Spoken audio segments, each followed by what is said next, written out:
C'est confirmé, le PDG de Telegram attaque Emmanuel Macron en justice. Et la raison? Un refus explosif de se plier à un plan de surveillance numérique généralisé. Ce que vous pensiez être une mesure contre la pédocriminalité, c'est en réalité un outil de contrôle massif. Et devinez qui tire les ficelles? L'Élysée. Selon une fuite confidentielle relayée par le média Netspolitik, le Conseil juridique de l'UE reconnaît lui-même que le projet Chat Control viole les droits fondamentaux des citoyens européens. Et pourtant, 19 pays soutiennent déjà la mesure.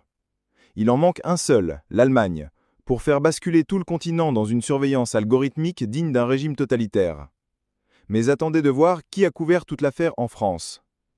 Oui, Emmanuel Macron, celui qui devant les caméras se dit défenseur des libertés.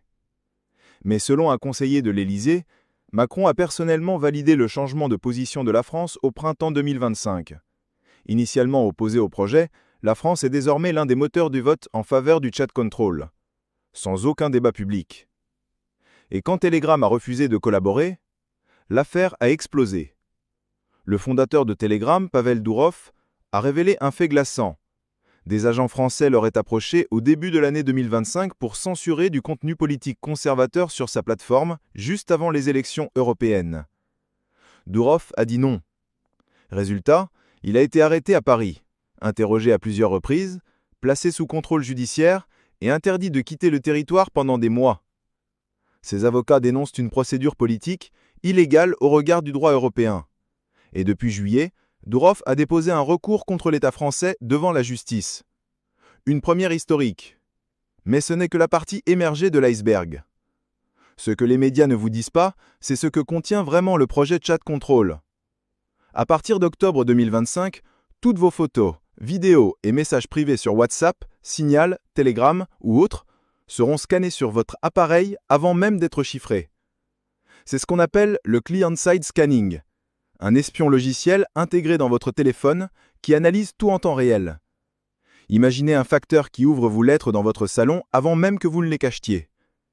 Et pendant que vous êtes surveillé, les communications des gouvernements, de la police et de l'armée seront exemptées.